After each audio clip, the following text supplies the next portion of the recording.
दिल्ली आतंकी ब्लास्ट में सबसे बड़ा खुलासा हुआ है और खुलासा यह है कि व्हाइट कॉलर टेरर मॉड्यूल ने देश को दहलाने के लिए 4 स्टेज वाला प्लान बना रखा था। सूत्रों के मुताबिक 6 दिसंबर को अटैक का प्लान था, जिसके बाद आतंकवादियों को विदेश फरार होना था, लेकिन वो साजिश तो फेल हो गई। आतंक का सबसे खौफनाक प्लान भी डीकोड हो गया।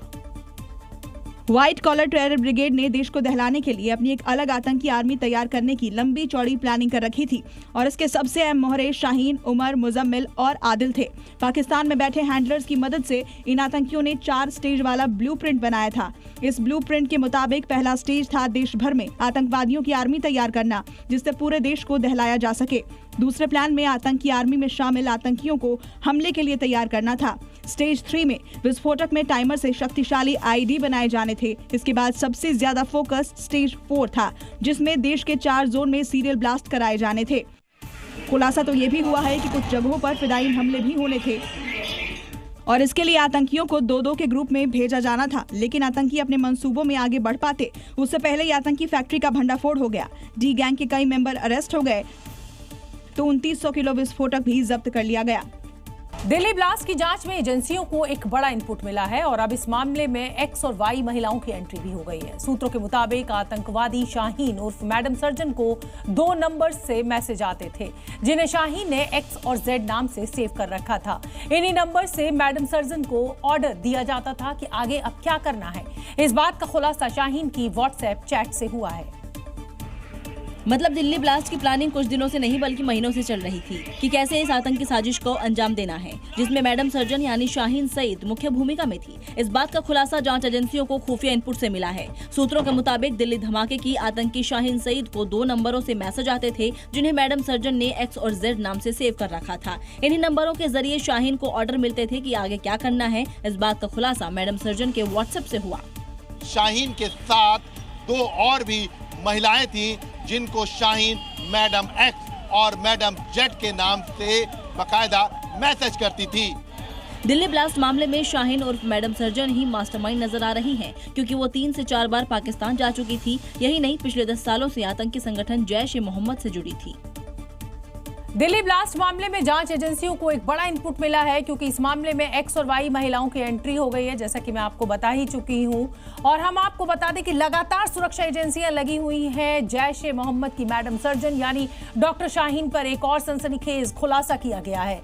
आतंक के डॉक्टर मॉड्यूल ने वुल्फ पैक नाम से एक व्हाट्सएप ग्रुप बना रखा था और इसमें आधी रात को बातचीत होती थी। इसी दौरान ग्रुप में वुल्फ अटैक की खतरनाक प्लानिंग भी रची जाती थी। यानी जैश के मैडम सर्जन ने वॉल्फ पैक नाम से आतंकियों का ग्रुप बना रखा था। ग्रुप में वॉल्फ अटैक की प्लानिंग थी। इस ग्रुप में कई नंबर जुड़े थे। शाहीन इसके एडमिन है। कश्मीर से पकड़ा गया डॉक्टर आरिफ भी इस ग्रुप से जुड़ा था। आधी रात में ही मैडम सर्जन भाई परवेज से बात करती थी। व्हाट्सएप चैट में आतंक के कोड वर्ड मिले हैं। शाहीन, परवेज, आरिफ ये वुल्फ पैटर्न पर लगातार काम कर रहे थे। दिन में ये सामान्य तरीके से रहते और रात में बकायदा आतंकी प्लानिंग करते। रात को करीब 3 घंटे ये सबसे ज्यादा एक्टिव रहते थे। इसे कहते हैं वॉल्फ आर। वॉल्फ यानी भेड़िए और आर यानी घंटे, मतलब कि ये वो घंटे, रात का वो समय जब सिर्फ आदमखोर भेड़िए ही एक्टिव होते हैं। दिल्ली ब्लास्ट से जुड़े शाहीन, परवेज और अन्य आरोपी वॉल्फ आर में एक्टिव होते थे। वॉल्फ आर में ही अपनी बातचीत और आतंकी गतिविधियों पर काम करते थे। चैट में शाहीन मेडिसिन शब्द का इस्तेमाल ज्यादा करती थी, जो कि कोडवर्ड था। और शाहीन के साथ ही एक बहुत बड़ा डॉक्टर्स का ग्रुप ऐसा था जो मजहब के लिए, अपनी कौम के लिए भेड़ियों की तरह आदमखोर बन चुका था। दिल्ली ब्लास्ट केस में गिरफ्तार डॉक्टर मुजम्मिल शकील फरीदाबाद में आतंकी नर्सरी तैयार कर रहा था। अल-फलाह यूनिवर्सिटी से महज 700 मीटर की दूरी पर ही करीब 200 स्क्वायर मीटर में एक अंडरग्राउंड इमारत बनाई जा रही थी। यहाँ 15 से 20 बच्चों को जिहाद का पाठ पढ़ाया जा रहा था। जिस प्लॉट में ये निर्माण हुआ उसकी पावर ऑफ अटॉर्नी यूनिवर्सिटी की मस्जिद के इमाम मोहम्मद इश्तियाक के नाम है। तैयार हो रहे मदरसे में चेहरा तो मोहम्मद इश्तियाक को बनाया गया था, लेकिन फंडिंग डॉक्टर मुजम्मिल ही कर रहा था। यानी पानी की व्यवस्था के लिए बोरवेल लगवाने के लिए मुजम्मिल ने इमाम को ऑनलाइन 35,000 रुपए ट्रांसफर किए थे। अल-फलाह यूनिवर्सिटी से मात्र 700 मीटर की दूरी पर है। ये लोगों को कभी मस्जिद बताई गई तो कभी मदरसा, और मदरसे के नाम पर यहाँ लगभग 20 से 25 बच्चों को तालीम भी दी जाती थी। यहाँ मुस्लिम आबादी ज्यादा है। 4 से 5 महीने पहले से जब बेसमेंट का निर्माण चल रहा था, तब कुछ लोग अक्सर कार में आते थे। ये लोग लेबर को बताते थे कि कैसे निर्माण होना है। जांच में सामने आया कि इमाम इश्तियाक पिछले 20 सालों से फरीदाबाद में रह रहा था। यूनिवर्सिटी की मस्जिद में धार्मिक कक्षाएं आयोजित करता था। इन कक्षाओं में अल फलाह के मेडिकल छात्रों और स्टाफ को शामिल किया जाता था। इश्तियाक से पूछताछ में और खुलासे हो सकते हैं। आतंकी उमर, जो कि बम बनाने में एक्सपर्ट था, उसने बम बनाने के लिए नूह में किराए के मकान में लेबोरेटरी बना रखी थी। सूत्रों के मुताबिक बम की टेस्टिंग के लिए 10 किलोमीटर दूर तावड़ू घाटी को उसने चुना था। तावड़ू घाटी इसलिए ताकि सुनसान और घनी होने की वजह से किसी को भी शक न हो पाए। नूह की तावड़ू घाटी से ही कुछ किलोमीटर दूर नूह के हिदायत नगर में आतंकी उमर ने अपनी लैब बना रखी थी, जिसके अंदर की तस्वीरें भी सामने आ गई हैं। पुलिस की टीम ने अंदर रखे सामान की जांच की और अपने साथ ले गई है। कल भी जी मीडिया की टीम यहां पहुंची थी, लेकिन ताला लगा हुआ था। हम खड़े हैं इस समय तावड़ू घाटी में। वहां से बमुश्किल 10 किलोमीटर दूरी पर एक हिदायत नगर है, वहां पर रह रहा था और विस्फोटक तैयार कर रहा था। वो दिल दहला देने वाली घटनाओं को अंजाम देने की कोशिश कर रहा था। खबर है कि आतंकी को बम बनाने के बाद उसकी टेस्टिंग करना सबसे बड़ी चुनौती थी और इसलिए उसने ऐसी जगह की तलाश की जहां किसी की नजर ना जाए और इसलिए चुना घर से 10 किलोमीटर दूर तावड़ू घाटी को।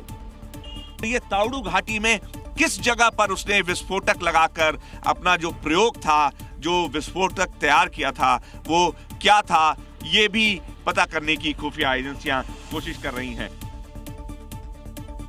फरीदाबाद की अल फलाह यूनिवर्सिटी से कुछ दूरी पर भी किराए के मकान में उमर की लेबोरेटरी का खुलासा हुआ है और अब नूह में सुरक्षा एजेंसियों के रडार पर पल्ला गांव स्थित वक्फ संचालित संस्थान भी है। जानकारी है कि कॉलेज के कुछ कश्मीरी छात्र उमर के कांटेक्ट में थे। दिल्ली ब्लास्ट की जांच जैसे जैसे आगे बढ़ रही है, वैसे वैसे नए खुलासे हो रहे हैं। सूत्रों के मुताबिक दिल्ली में धमाका करने के लिए व्हाइट कॉलर टेरर मॉड्यूल ने जसीर बिलाल को चुना था, लेकिन जसीर ने इस्लाम में आत्महत्या को गुनाह बताते हुए आत्मघाती हमलावर बनने से इनकार कर दिया था, जिसके बाद आतंकी उमर नबी खुद हमलावर बना और दिल्ली के लाल किले के पास धमाके को अंजाम दिया। दरअसल पूछताछ में खुलासा हुआ 2023 में जसीर बिलाल से आतंकी उमर मिला था। राजनीतिक विज्ञान के छात्र जसीर की मुलाकात कुलगाम की एक मस्जिद में हुई थी। उमर महीनों से जसीर बिलाल का ब्रेन वॉश कर कट्टरपंथी बना रहा था, जिससे आत्मघाती हमला कर सके। जसीर से दिल्ली में धमाके करने के लिए कहा गया था, लेकिन उसने आत्महत्या को इस्लाम में गुनाह बताते हुए हमलावर बनने से इनकार कर दिया। बम विस्फोट की, इस आत्मघाती हमले की जो साजिश थी वो 2023 से शुरू हुई थी और इसकी शुरुआत कुलगाम में एक मस्जिद से हुई थी। यानी जसीर बिलाल ने वक्त रहते आतंक की राह छोड़, वरना लाल किले के पास हुए धमाके में उमर की जगह जसीर बिलाल खुद को उड़ा लेता। इस बात खुलासा दिल्ली धमाके में गिरफ्तार किए गए डॉक्टरों से पूछताछ में हुआ। दिल्ली ब्लास्ट केस में एनआईए ने उमर के साथी आमिर को गिरफ्तार कर लिया है। आज कोर्ट में पेश कर 10 दिनों की रिमांड भी एनआईए को मिली है और इन 10 दिनों में एनआईए अब हर उस राज से पर्दा उठाने की कोशिश करेगी जो अभी तक छिपा हुआ है।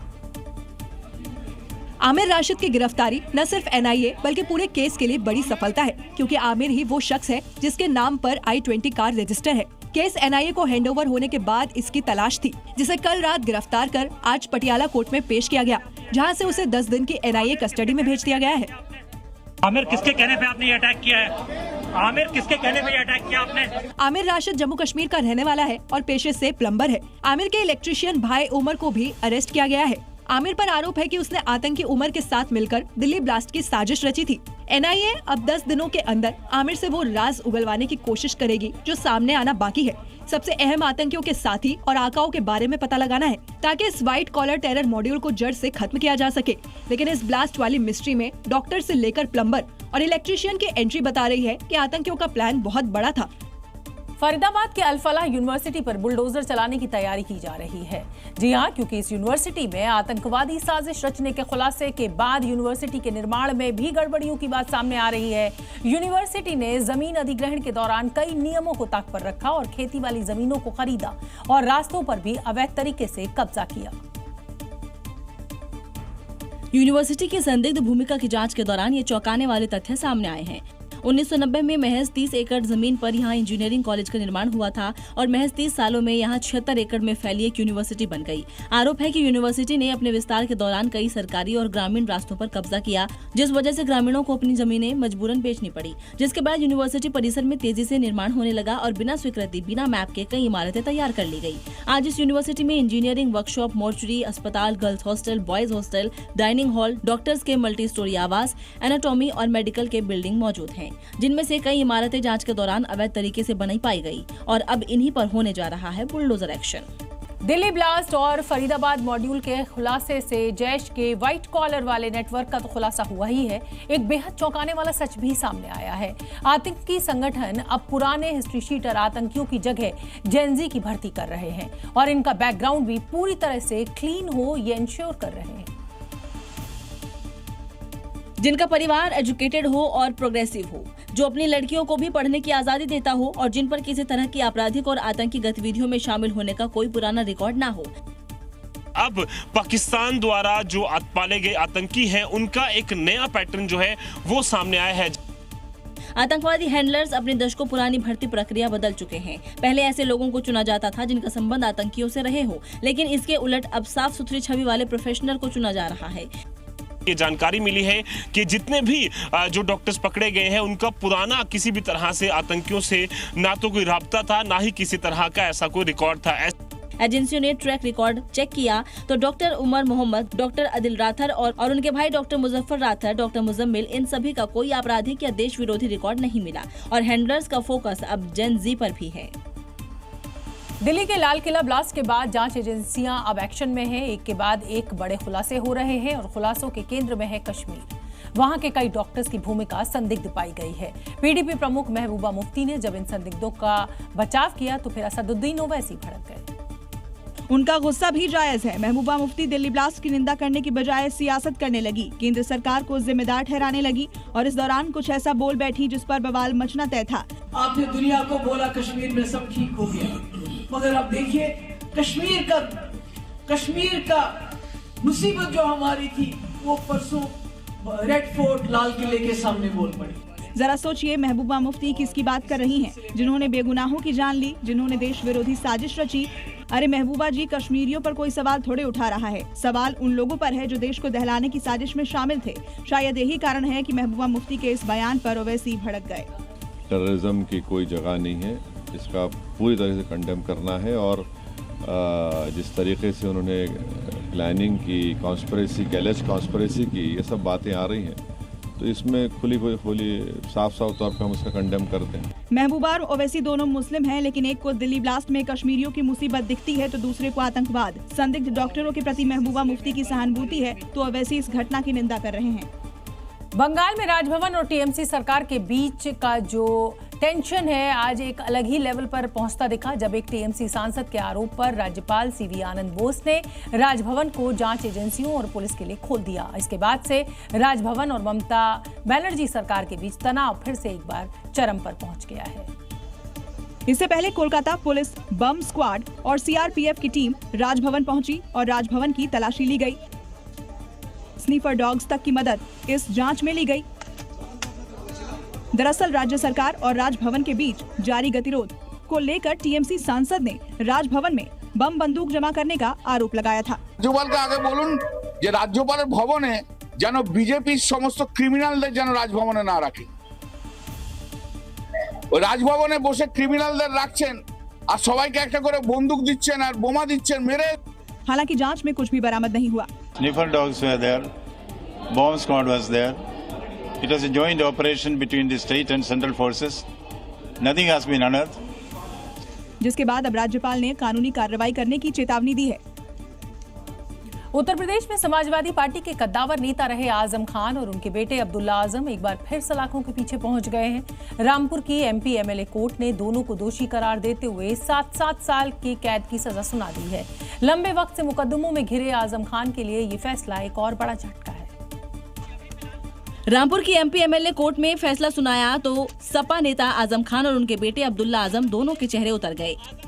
फर्जी पैन कार्ड मामले में कोर्ट ने दोनों को दोषी करार देते हुए 7 साल की सजा सुनाते हुए 50 हजार रुपए का जुर्माना भी लगाया। ये केस साल 2019 का है, जब आजम खान ने बेटे को चुनाव लड़वाया था। बेटा अब्दुल्ला 2017 में चुनाव योग्य नहीं था। चुनाव के लिए फर्जी पैन कार्ड बनवाया गया। असली जन्मतिथि 1 जनवरी 1993 थी, जबकि फर्जी पैन कार्ड में जन्मतिथि साल 1990 दिखाया गया। फैसला आते ही कोर्ट के भीतर मौजूद पुलिसकर्मियों ने दोनों को वहीं हिरासत में ले लिया। कड़ी सुरक्षा के बीच रामपुर जेल तक दोनों को लाया गया। जेल में दाखिल होने से ठीक पहले आजम खान ने कहा, गुनाहगार समझा तो सजा सुनाई है। याचिकाकर्ता आकाश सक्सेना की शिकायत पर केस दर्ज हुआ था और उन्होंने फैसले पर खुशी जताई। सत्य की जीत हुई है, सत्य की हमने हमेशा कोर्ट के फैसले का स्वागत किया है। गौरतलब है कि आजम खान 2 महीने पहले 23 सितंबर को सीतापुर जेल से रिहा हुए थे, जबकि उनका बेटा अब्दुल्ला 9 महीने पहले हरदोई जेल से बाहर आया था। लेकिन अब एक बार फिर बाप बेटे को जेल की सलाखों के पीछे लौटना पड़ा है। जम्मू कश्मीर के माता वैष्णो देवी मेडिकल कॉलेज पर MBBS सीटों पर दाखिले में धांधली के आरोप लगे हैं और इसे लेकर हिंदुवादी संगठनों ने यूनिवर्सिटी प्रशासन के खिलाफ कटरा में आज विरोध प्रदर्शन किया। नए सिरे से दाखिला प्रक्रिया शुरू करने की मांग भी उठाई। प्रदर्शनकारी लगातार यूनिवर्सिटी के मुख्य गेट के बाहर नारेबाजी करते रहे। हाथों में भगवा ध्वज लिए प्रदर्शनकारियों ने कॉलेज प्रबंधन पर हिंदू छात्रों के साथ भेदभाव करने का आरोप लगाया है। हम किसी भी समुदाय के खिलाफ नहीं हैं, लेकिन हम अपना हक मांगते हैं। हमारे बच्चे कहाँ जाएंगे? कभी हमें कोर्टों की मार दी जा रही है। श्राइन बोर्ड को हम इस यूनिवर्सिटी को इस्लामिक यूनिवर्सिटी नहीं बनने देंगे। हिंदुवादी संगठनों का दावा है कि एक साजिश के तहत 50 सीटों में से 42 सीटों पर मुस्लिम छात्रों का दाखिला हुआ है, जबकि 7 हिंदू छात्र और महज 1 सिख छात्र का ही दाखिला कॉलेज में हुआ है। हालांकि गड़बड़ी किस लेवल पर हुई ये जांच का विषय है, लेकिन मामला सामने आने के बाद से लोगों में गुस्सा है। और अब अगली खबर गुजरात के गांधीनगर से, जहां पेथापुर में अवैध निर्माण के खिलाफ बुलडोजर एक्शन देखने को मिला। यहां वक्फ बोर्ड ने सरकारी जमीन पर अवैध कब्जा कर 2-2 मदरसे बना दिए थे और इसे अब प्रशासन ने मिट्टी में मिला दिया। क्योंकि बार बार नोटिस देने के बाद भी वक्फ बोर्ड अवैध निर्माण को हटा नहीं रहा था। सरकारी जमीन पर अवैध कब्जा कर 2 दरगाह खड़ी कर दी थी। एक को बड़ी तो दूसरे को छोटी दरगाह के नाम से जाता था, लेकिन अब ये दरगाह मिट्टी में मिल चुकी है। गिन लीजिए, यहाँ 3-3 बुलडोजर एक्शन में है। देखिए, पहला बुलडोजर बड़ी दरगाह के ऊपरी हिस्से पर प्रहार कर रहा है, बगल में खड़ा दूसरा बुलडोजर मलबे को हटा रहा है और तीसरा बुलडोजर इस बड़ी दरगाह की नींव पर जोरदार वार कर रहा है और अवैध निर्माण को मिट्टी में मिलाने की कोशिश में लगा है। प्रशासन ने इन लोगों को पहले नोटिस भी दी थी कि ये दबान है वो हटाया जाए। उनके ही तरह इन लोगों ने दबान नहीं हटाया था, तो आज वैली सुबह से चुस्त पुलिस बंदोबस्त के साथ यहाँ पे दबान जो है वो हटाया जा रहा है। कुछ घंटों में दरगाह ध्वस्त हो गई। देखिए, इस कैंपस में अब 5-5 बुलडोजर नजर आ रहे हैं। अब इस जगह से मलबे को हटाया जा रहा है। इसके लिए कई गाड़ियां लगाई गई हैं। आरोप है कि वक्फ बोर्ड ने इस जमीन पर कब्जा करने के लिए 1500 से ज्यादा बार कोशिश की। आखिरकार प्रशासन ने उसकी कोशिश को मिट्टी में मिला दिया। वाराणसी दाल मंडी में ताबड़तोड़ कार्रवाई का दौर शुरू हो चुका है और साथ में जारी है विरोध प्रदर्शन, जिसको देखते हुए यहां पर बड़ी संख्या में पुलिस बल की मौजूदगी है और इसी बीच हथौड़ा भी चल रहा है और नोटिस भी चिपकाए जा रहे हैं। PWD की टीम ने सोमवार को एक 3 मंजिला दुकान पर एक्शन लिया। चाक चौबंद सुरक्षा के बीच मजदूरों ने हथौड़ा चलाकर पहले से चिन्हित दुकानों को ध्वस्त कर दिया। वहीं दूसरी ओर कई दुकानों पर नोटिस चिपकाने की कार्रवाई भी की गई। दूसरी ओर इस कार्रवाई के विरोध में हाईकोर्ट के हवाले से जिला प्रशासन के लिए भी दुकानदारों ने नोटिस चिपकाए थे। तो एक तरफ कार्रवाई और विरोध है, तो दूसरी ओर नई शुरुआत भी दिखी। दाल मंडी सड़क चौड़ीकरण का काम अब तेजी से शुरू हो गया है। फिलहाल जो मुस्लिम व्यापारी हैं वो लगातार विरोध दर्ज कर रहे हैं, लेकिन इसी बीच कुछ हिंदू दुकानदार हैं जिन्होंने अब अपनी दुकान को विस्थापित कर लिया है। नए विस्थापित दुकानदारों ने भगवान भोलेनाथ का संकल्प लेकर नई दुकान पर काम शुरू कर दिया है। कोई विरोध प्रदर्शन हमने दे दिया खुश होकर कि चलिए बाबा के लिए ही दे दिए हैं, अब भोले बाबा हम लोग को यहाँ दे। तो कहीं विरोध प्रदर्शन है तो कहीं नई उम्मीद है। इन सब के बीच कार्रवाई जारी है। और अब आपको बता दें कि वाराणसी की दाल मंडी चौड़ीकरण प्रक्रिया में प्रशासन को नाकू चने चबाने पड़ रहे हैं, लेकिन प्रशासन से कार्रवाई को आगे बढ़ाया जा रहा है। और अब जब कार्रवाई पूरी हो जाएगी तो दाल मंडी कैसी होगी, इसका एक एनिमेटेड वीडियो सामने आया है। यहाँ दोनों तरफ पैदल चलने वालों के लिए साफ और आरामदायक फुटपाथ बनाए जाएंगे, जिसके बीच में 2 लेन की सड़क बनेगी, जिससे ट्रैफिक आसानी से चल पाएगा। जबकि रोड के दोनों ओर स्ट्रीट लाइट्स लगाई जाएंगी, जो रात में भी जगह को रोशन और सुरक्षित बनाएंगी। वहीं जगह जगह पर बैठने के लिए बेंच भी लगाई जाएगी। इस तरह दाल मंडी मार्केट अब पहले से कहीं ज्यादा व्यवस्थित, आधुनिक और आने जाने वालों के लिए सुविधाजनक नजर आएगा। उत्तर प्रदेश के चंदौली में भारत माला एक्सप्रेसवे परियोजना के तहत सड़कों का चौड़ा किया जा रहा है और इस दौरान रास्ते में आ रहे घरों को जमींदोज किया जा रहा है। प्रशासन की देखरेख में ये पूरी कार्रवाई चल रही है, इसलिए लोग अपने घर को चुपचाप टूटते हुए देख रहे हैं। सोमवार को 10 से ज्यादा घर मलबे में तब्दील हो गए, उनके नामो निशान मिट गए। देखिए, हरे रंग का ये बुलडोजर पूरी ताकत से घरों को तोड़ रहा है। पंजा चल रहा है और दीवारें भरभरा कर गिर रही है। देखते ही देखते बुलडोजर ने इस मकान को मिट्टी में मिला दिया।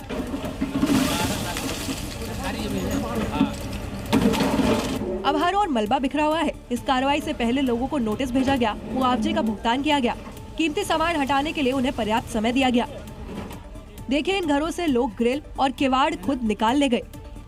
अतिक्रमण के खिलाफ इस अभियान में लॉ एंड ऑर्डर न बिगड़े, इसलिए भारी फोर्स तैनात किया गया। अब पूरी तरह से अतिक्रमण हटाने के बाद सड़क निर्माण का काम शुरू हो जाएगा। पंजाब में युद्ध नशे विरुद्ध मुहिम अब तेज होती दिखाई दे रही है। नशा तस्करों के खिलाफ अब सख्त एक्शन लिया जा रहा है। बरनाला में पुलिस ने एक नशा तस्कर की संपत्ति पर बुलडोजर एक्शन किया। नशा कारोबारियों को सीधा सीधा संदेश कि अब बचने का कोई रास्ता नहीं। इसी अभियान के तहत पुलिस ने एक नशा तस्कर की अवैध संपत्ति पर बुलडोजर चलाया। इलाके में पुलिस फोर्स तैनात की गई और देखते ही देखते बुलडोजर के एक के बाद एक कड़े प्रहार ने संपत्ति को नेस्तनाबूद करना शुरू कर दिया। देखिए कैसे बुलडोजर का हर वार अवैध निर्माण को कैसे मिट्टी में मिला रहा है।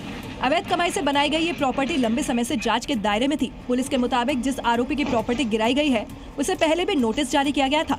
उसके खिलाफ नशा तस्करी के करीब 8 मुकदमे दर्ज है।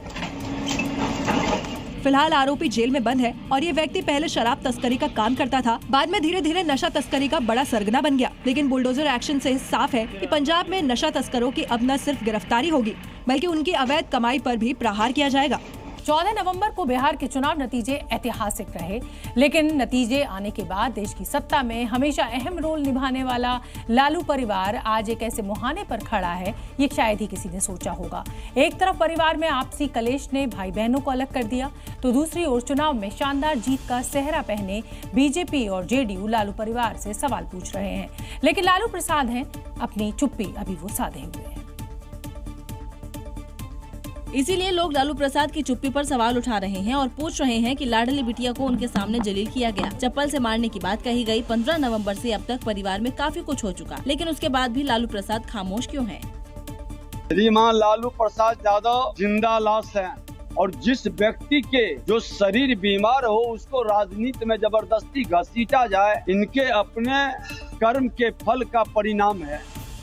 राज्य विधानसभा सांसद संजय यादव और आरजेडी नेता रमीज नेमत ये वही दो नाम हैं जिनकी वजह से लालू का परिवार पर गंभीर आरोप लग रहे हैं। रोहिणी आचार्य हर बार इन दोनों का नाम ले रही हैं, जो इस सियासी फिल्म में विलेन का रोल अदा कर रहे हैं और इस विवाद के ही कारण पटना में लालू राबड़ी के आवास पर सन्नाटा पसरा हुआ है।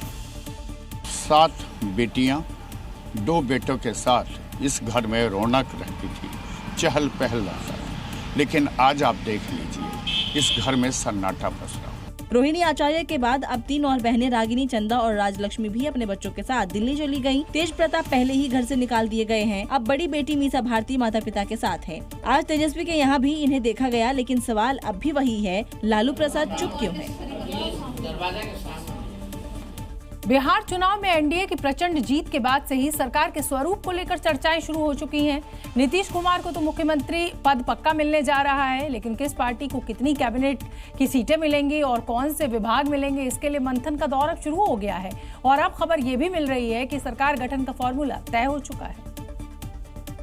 इसलिए तो नीतीश कुमार ने राजभवन पहुंचकर अपना इस्तीफा भी सौंप दिया और विधानसभा भंग करने की सिफारिश कर दी है। सूत्रों से मिली जानकारी के मुताबिक इस बार सरकार गठन के लिए नया फॉर्मूला तय किया गया है। नीतीश कुमार की नई सरकार में 33 से 36 मंत्री पद होंगे, जिसमें जेडीयू के पास सीएम पद तो होगा ही, 15 मंत्री पद भी होंगे, क्योंकि जेडीयू इस बार 85 सीट लाकर बीजेपी के करीब पहुंच गई है। वहीं 79 सीट लाने वाली बीजेपी को 16 मंत्री पद दिए जा सकते हैं। 2020 में बीजेपी के 22 और जेडीयू के 12 मंत्री थे। मंत्री पद को लेकर जेडीयू के शीर्ष नेताओं ने अमित शाह से मुलाकात भी कर ली है। नए फॉर्मूले के तहत 19 सीट लाने वाली चिराग पासवान की एलजेपी को 2, जबकि 5 सीटें लाने वाली एचएएम और 4 सीटें लाने वाली आरएलएम को एक मंत्री पद दिया जाना तय है, जिस पर 19 नवंबर को एनडीए की बैठक में फाइनल फैसला हो जाएगा। उत्तर प्रदेश के अलग अलग शहरों से ऑपरेशन लंगड़ा की तस्वीरें हमें मिल रही हैं। जीरो टॉलरेंस के तहत पुलिस का एक्शन भी जारी है और यही वजह है कि अपराधी या तो खुद सरेंडर कर रहे हैं या तो उन्हें सबक सिखाकर गिरफ्तार किया जा रहा है। ऐसा ही उन्नाव, बुलंदशहर, झांसी, शाहजहांपुर और प्रतापगढ़ में योगी फोर्स ने अपराधियों के साथ किया। शातिर बदमाश और अपराधी अपने पैरों पर चलने को तरस गए। उन्हें चलने के लिए योगी फोर्स के जवानों का सहारा लेना पड़ा। उत्तर प्रदेश के उन्नाव में पुलिस की 10,000 के इनामी बदमाश से मुठभेड़ हो गई। योगी फोर्स ने बदमाश के पास से अवैध तमंचा, 2 जिंदा कारतूस जब्त किए। आरोपी पर पहले से 10 से ज्यादा मुकदमे दर्ज हैं। वहीं झांसी से पुलिस ने 25-25 हजार के 2 इनामी बदमाशों को धर दबोचा। पुलिस के मुताबिक गिरफ्तारी से बचने के लिए आरोपियों ने गोलीबारी की थी। पुलिस ने जवाबी कार्रवाई कर बदमाशों को घायल कर दिया। उधर प्रतापगढ़ में पुलिस ने 2 सगे भाइयों का एनकाउंटर कर दिया। दोनों उत्तराखंड के रहने वाले हैं। पुलिस के मुताबिक दोनों बदमाशों पर लूटपाट समेत कई मामले दर्ज हैं। उत्तर प्रदेश में बेटियों की इज्जत से खिलवाड़ किया तो फिर यमराज का टिकट मिलना तय है। मुरादाबाद में भी इब्राहिम का यमराज वाला टिकट अब कटने वाला है, क्योंकि यमराज रूपी पुलिस अब इब्राहिम को खोज रही है और इसने 13 साल की मासूम बच्ची के साथ छेड़छाड़ की थी। नाबालिग जब स्कूल से अपने घर जा रही थी, उसी दौरान साइकिल से जा रहे इब्राहिम ने छात्रा से छेड़खानी की। आरोपी की करतूत एक घर में लगे सीसीटीवी में कैद हो गई। छात्रा ने घर पर पूरी बात बताई और फिर पुलिस में शिकायत दर्ज कराई। पुलिस में शिकायत होने के साथ ही योगी फोर्स एक्टिव हो गई। आरोपी इब्राहिम के खिलाफ न सिर्फ 25,000 का इनाम घोषित किया, बल्कि 4 टीमें सर्चिंग में लग गई हैं। इब्राहिम है और इसके पीछे हमारी टीमें लगी हुई हैं। 3-4 टीमें लगातार काम कर रही हैं और हम लोग बहुत जल्दी से गिरफ्तार करेंगे। इसके अभी विरुद्ध 25,000 रुपए का इनाम भी घोषित कराया है। मनचला इब्राहिम शायद भूल गया था कि वो योगी के प्रदेश में है, जहां बेटियों की सुरक्षा सर्वोपरि है। अब इस गलती के बाद वो छिपता फिर रहा है, लेकिन उसकी यमराज वाला टिकट बुक हो गया है और जल्द ही उसके तगड़ा इलाज होने की खबर भी आने वाली है। उत्तर प्रदेश के शामली से हैरान करने वाली तस्वीर सामने आई है। यहाँ लाठी डंडे के साथ और हथियार लेकर एक दूसरे के खून के प्यासे हो गए और बीच बाजार सड़क पर ही एक दूसरे पर हमला बोल दिया। मारपीट का ये लाइव वीडियो सामने आया है। बताया जा रहा है कि दोनों पक्षों का आपस में पारिवारिक विवाद था और इसमें कमेंट को लेकर ये पूरा का पूरा जो बखेड़ा है वो खड़ा हो गया। जुबानी जंग खूनी संघर्ष में बदल गई। हमले में दोनों पक्ष के लोग घायल हुए हैं। अब पुलिस इस मामले की जांच कर रही है।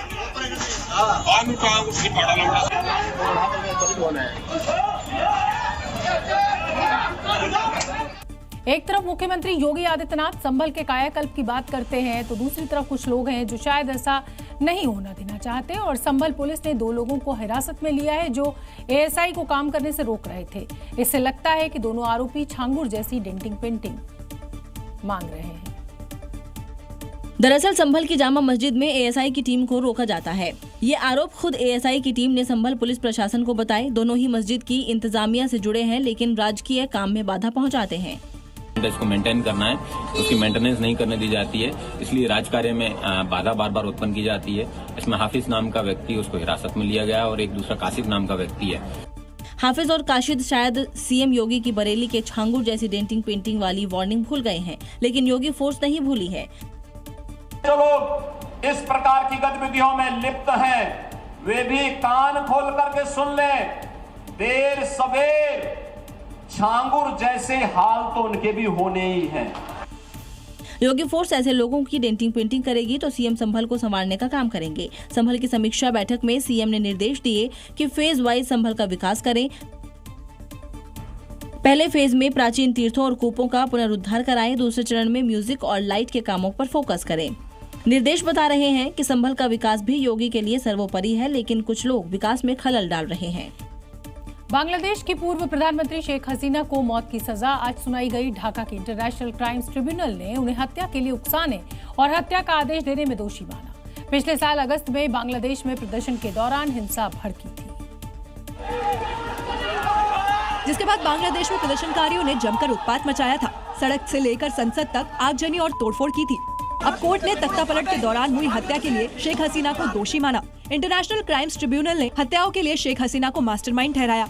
इसके बाद हसीना को 2 आरोपों में फांसी की सजा सुनाई। साथ ही कोर्ट ने उनकी प्रॉपर्टी जब्त करने का आदेश दिया। कोर्ट का फैसला आने से पहले बांग्लादेश की पूर्व पीएम शेख हसीना ने कहा, मैं जिंदा हूँ, मैं जीवित रहूंगी, मैं फिर से लोगों के कल्याण के लिए काम करूंगी, मैं बांग्लादेश की धरती पर न्याय करूंगी। वहीं फांसी की सजा के ऐलान के बाद उनके विरोधियों ने जश्न मनाया। यही नहीं, शेख हसीना के पिता के घर को बुलडोजर से ढहाने की मांग कर प्रदर्शन किया।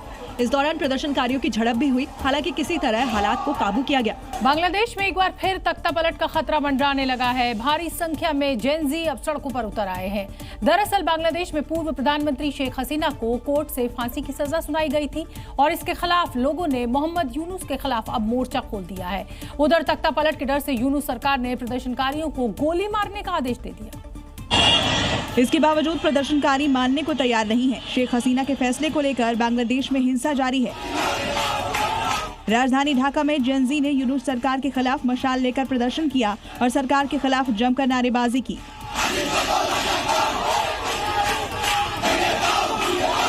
प्रदर्शन को कुचलने के लिए यूनुस सरकार ने बल प्रयोग किया, जिससे हिंसा भड़क गई। प्रदर्शनकारियों ने बस को आग के हवाले कर दिया। जेनजी ने कई बसों और गाड़ियों में आग लगा दी। प्रदर्शनकारी यहीं नहीं रुके, उन्होंने ढाका की सड़कों पर जमकर तोड़फोड़ और आगजनी की। भारी प्रदर्शन को देखते हुए यूनुस सरकार ने प्रदर्शनकारियों को गोली मारने का आदेश दे दिया है, क्योंकि मोहम्मद यूनुस को तख्ता पलट का डर सताने लगा है। यही वजह है कि प्रदर्शन को कुचलने की कोशिश की जा रही है।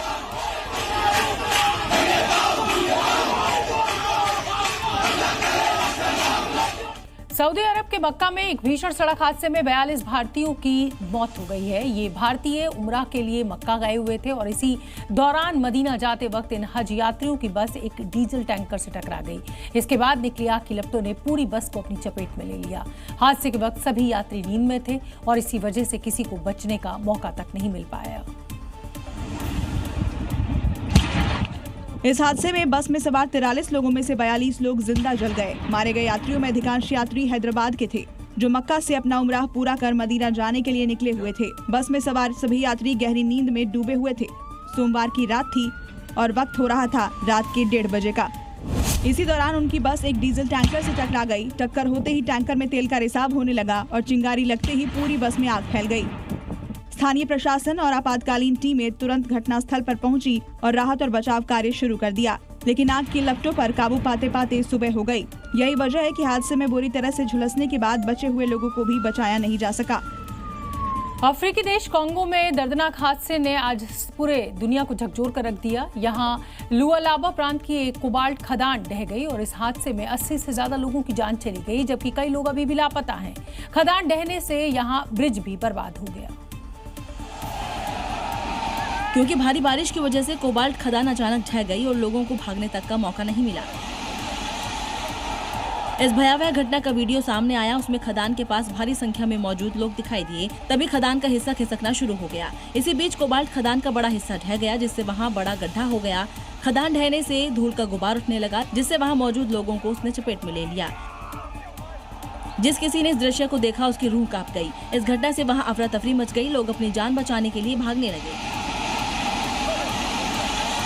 बताया गया कि भारी बारिश के बाद जमीन खिसकने और बाढ़ का खतरा बढ़ गया था, इसलिए प्रशासन ने खदान में एंट्री पर रोक लगाई थी। इसके बावजूद बड़ी संख्या में लोग खदान में उतर गए। खदान के खिसकने की वजह से वहां बना स्थायी ब्रिज टूट गया। इस हादसे में 80 से ज्यादा लोगों की मौत हो गई, जबकि कई लोग मलबे में दब गए, जिन्हें बाहर निकालने का काम जारी है। बाबा बागेश्वर की सनातन एकता पदयात्रा का समापन हो गया है। समापन वृंदावन में हुआ, लेकिन इस दौरान ऐसा कुछ हुआ कि बाबा बागेश्वर की सुरक्षा में लगे अनुज चौधरियों ने खूब सुर्खी बटोरी। एसपी अनुज चौधरी, जिनके कंधे पर बाबा बागेश्वर धीरेन्द्र शास्त्री की जिम्मेदारी थी, बाबा की यात्रा के दौरान भी वो यात्रा में व्यवस्था संभालते हुए दिखाई दिए थे। लेकिन अब उनका एक वीडियो वायरल हो रहा है, जिसमें वो एक शख्स को कॉलर पकड़कर मंदिर से बाहर निकालते दिख रहे हैं। दरअसल बाबा बागेश्वर वृंदावन में बांके बिहारी मंदिर पहुंचे थे, जहां ब्रज में यात्रा की जिम्मेदारी संभाल रहे सेवायत पूजा की थाली लेकर बाबा के पास जा रहे थे। इस दौरान अनुज चौधरी कॉलर पकड़कर सेवायत को दूर करने लगे, जिससे पूजा की थाली का सामान फैल गया। अब इसका वीडियो सोशल मीडिया पर वायरल हो रहा है। भागवत प्रवक्ता ने इसे लेकर नाराजगी जताई है और पुलिस पर अभद्रता का आरोप लगाया है। हालांकि भीड़ को काबू करने के दौरान कई बार पुलिस और सेवादारों में कहासुनी के वीडियो आते रहते हैं, लेकिन अनुज चौधरी के इस वीडियो पर सवाल खड़े हो रहे हैं। फर्जी अधिकारियों की कहानियां तो आपने कई बार सुनी होंगी, लेकिन आगरा में एक ऐसा मामला सामने आया है जिसने सबको हैरान कर दिया है। एक युवक जो न सिर्फ खुद को विधायक बताता था, बल्कि वीआईपी बनकर होटल में ऐश भी कर रहा था। वीडियो में नजर आ रहा शख्स अपने आप को आगरा का विधायक बता रहा है। विधायक आगरा, विधायक आगरा, विधायक आगरा। कह रहा है, मैं कल से यहाँ क्रिकेट खेलने आऊंगा, मेरी अलग से व्यवस्था की जाए। और इसी धौंस पर उसने आगरा के एक होटल में कमरा ले लिया। दिल्ली नंबर की गाड़ी पर सांसद लिखा हुआ है। भौकाल बनाने के लिए हुटर लगा हुआ है। करीब 18 दिनों तक वो किराया देने से बचता रहा। तब उसकी हरकतों पर होटल संचालक को शक हुआ। जब मालिक ने किराया मांगा तो उल्टा दबाव बनाते हुए 1 दिसंबर तक यहीं रुकेगा ऐसा कहकर व्यवस्था करने की बात कही। होटल मालिक को शक गहराया तो उसने पुलिस में शिकायत दी। पहले तो कार पर सांसद लिखा देकर कार्रवाई करने से पुलिस हिचकिचा गई, लेकिन बाद में एसीपी ने खुद मौके पर पहुंचकर मामले को संभाला और युवक को हिरासत में ले लिया। पुलिस अब पूछताछ में जुटी है कि नकली विधायक का ये नेटवर्क कहां तक फैला है। राजस्थान के श्रीगंगानगर में बीजेपी विधायक जयदीप बिहाड़ी की डीएम और एसडीएम से बहस हो गई। जानकारी जो मिल रही है उसके मुताबिक विधायक जयदीप बिहाड़ी कार्यक्रम स्थल पर पहुंचे थे, लेकिन डीएम और एसडीएम के न दिखने पर वो भड़क गए। और फिर क्या, बीजेपी विधायक जयदीप बिहाड़ी वहां मौजूद डीएम और एडीएम को प्रोटोकॉल समझाने लगे। मैंने पहले भी आपको एक बार कहा हुआ है, आप डेकोरम समझो, आप डेकोरम समझो। देखते ही देखते माहौल गर्मा गया। इसके बाद विधायक जयदीप बिहाड़ी की बहस शुरू हो गई। बोलने की तमीज सीखो, एमएलए क्या होता है, समझ लेना आप। मामले का शांत कराने की कोशिश की, लेकिन विधायक जी नहीं रुके। बिल्कुल मेरा हाथ जो रहेगा, आपको डेकोरम सिखाना पड़ेगा क्या?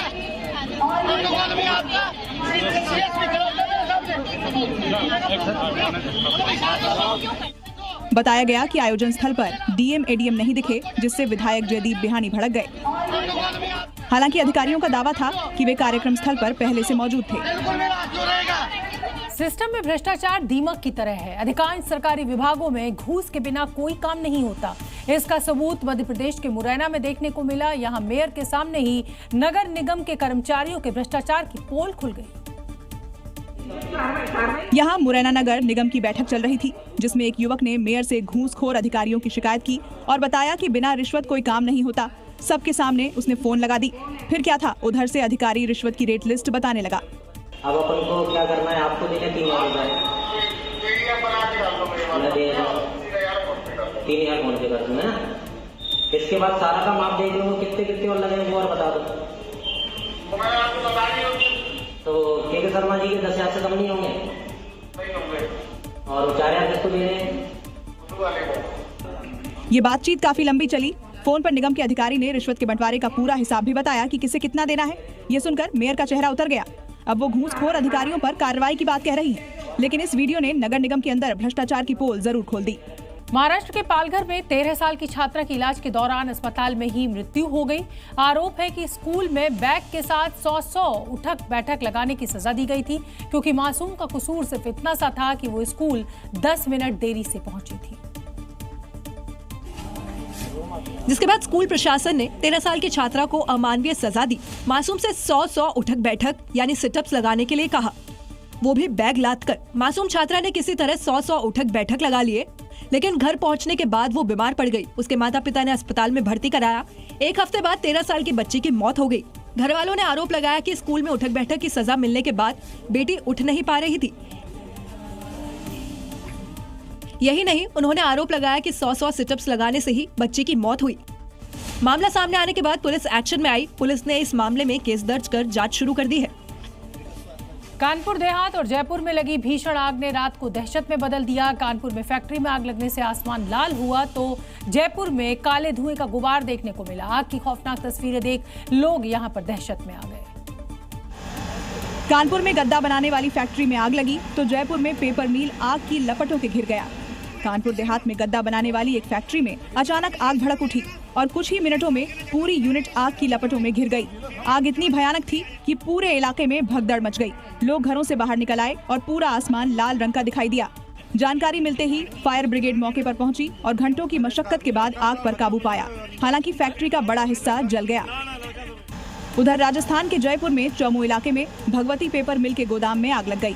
ये फैक्ट्री बिना फायर एनओसी के ही चल रही थी। सूचना के बाद फायर ब्रिगेड की टीमें मौके पर पहुंची और आग पर काबू पाया, वरना लापरवाही की एक चिंगारी पूरे शहर पर भारी पड़ सकती है। सोशल मीडिया पर एक पासपोर्ट वायरल हो रहा है, जिसके देखने के बाद अधिकारी भी समझ नहीं पाए कि ये पासपोर्ट है या पूरी जिंदगी का हिसाब किताब। रिन्यूअल के लिए आया एक पासपोर्ट जब खुला तो उसमें वीजा नहीं बल्कि अलग ही कहानी लिखी हुई थी। कोची के पासपोर्ट सेवा केंद्र में उस वक्त हलचल मच गई जब रिन्यूअल के लिए आई एक महिला का पुराना पासपोर्ट खोला गया और अंदर से निकला पूरा लाइफ मैनुअल। पासपोर्ट में ट्रैवल हिस्ट्री नहीं बल्कि दूध का हिसाब, बेटी की ट्यूशन फीस, सब्जी और किराने का बजट लिखा मिला। यहाँ तक कि ससुराल वालों के फोन नंबर तक और एक पेज पर मोटिवेशनल कोट्स लिखे हुए मिले। अधिकारियों ने बताया कि उन्होंने ऐसी लाइफस्टाइल बुक पहली बार देखी। इमिग्रेशन डेस्क पर एक जूनियर अधिकारी ने मजाक में पूछा, सर वीजा स्टैंप करें या होम मैनेजमेंट क्लास शुरू करें। हालांकि पासपोर्ट अथॉरिटी ने चेतावनी दी है कि पासपोर्ट को डायरी बनाना नियमों का उल्लंघन है। ऐसा करने पर जुर्माना लग सकता है और रिन्यूअल रिजेक्ट भी हो सकता है। उत्तर प्रदेश के शिवपुरी में निकाह के दौरान दूल्हे के जूता छुपाई की रस्म के दौरान बवाल खड़ा हो गया। घराती और बाराती एक दूसरे से भिड़ गए। विवाद इतना बढ़ गया कि वधू पक्ष ने दुल्हन की विदाई से इनकार कर दिया, क्योंकि शादी समारोह देखते ही देखते जंग का मैदान बन गया। बिखरी पड़ी ये कुर्सियां बता रही थी कि इन्हें एक दूसरे पर फेंका गया है। आरोप है कि शादी समारोह में आई महिलाओं को भी पीटा गया। देखिए ये शख्स कैसे चिल्ला चिल्ला कर कह रहा है कि उसकी भतीजियों को बारातियों ने पीटा है।